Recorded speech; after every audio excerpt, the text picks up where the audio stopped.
We're still in the wake of the Boston marathons in a lot of respects in terms of what the media is covering. But one thing that has really, I don't know. I mean, I think there has been some type of turning point in terms of conspiracy theory in this country, and not necessarily for the better.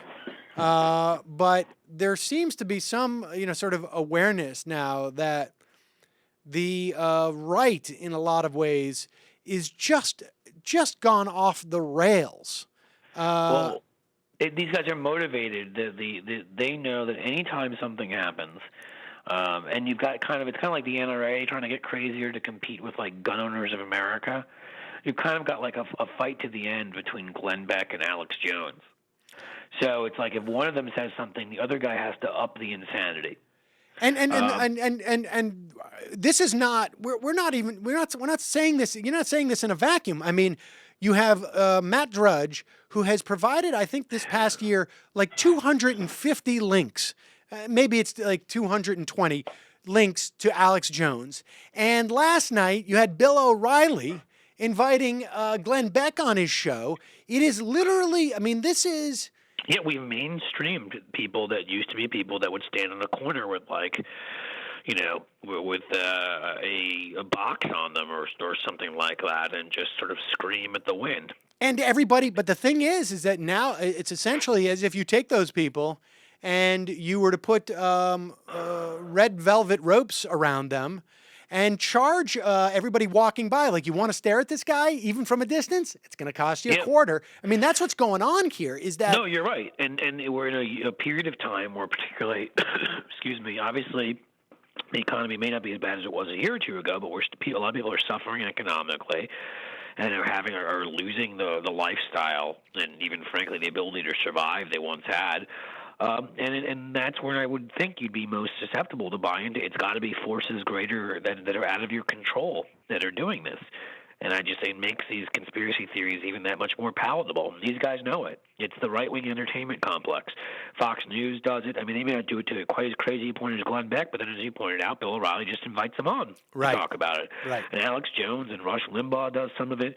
And these guys are listening to millions of people, many of whom are unhinged, who are angry at the world, who have not much economic security, and it's much easier than to blame it on Republicans cutting, the social safety net or training programs. It's much easier to blame it on some scary, dark force that is doing this to you. And I don't want to impugn everybody, because obviously a lot of people don't react that way, or it would be a country of completely of crazy people.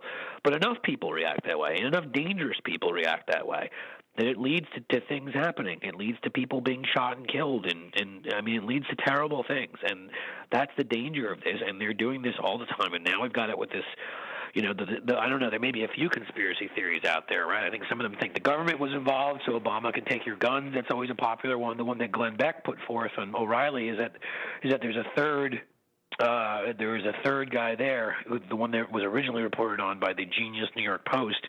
What a shock that they'd have him on Fox to try to exonerate that reporting. That the Saudi national that was in the hospital was involved, and after Obama met with the Saudis, suddenly he no longer was involved.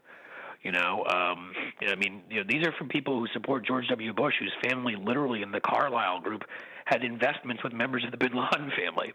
And let me be clear. I obviously am not a truther and don't believe that our government had anything to do with what happened on 9/11. But geez, if you're making up conspiracy theories, there would be a good one with with a connection that's much clearer, and yet here they come up with this insanity, and Well, it's weird. I mean, dangerous. you have two different sort of competing conspiracy theories here, right? Yeah, The the the two that I've Alex heard, Jones I'm sure one. they'll find a half dozen more. The Alex Jones conspiracy theory is that there were government agents all around there telling people to calm down. I don't know why government agents would be telling people just remain calm during the bombing. And I don't know. I mean, I'm not even sure I understand what the motivation would be. And of course, they're wearing, their hats, which accidentally have their secret insignia. They also believe that a lot of the victims all the victims were crisis actors, and they were even using this photo of this sergeant who lost his legs, as the actor who played that now infamous picture of the guy who actually lost his legs. Like they were actually finding, oh, this is the guy who's playing that role. Like they were actually finding who they thought were the actors playing the Yeah. roles. So you've got that Were there any conspiracy. Israelis that got called ahead of time to skip the marathon? Oh, that's That's always a bingo. quality one. I comes wouldn't run today. Sorry. Yes, we know Yeah, the just gonna Israelis get a who have that bagel. old shtetl accent. That kind of thing. Yeah, I expect that. I've got my own conspiracy theory, and here's how it goes.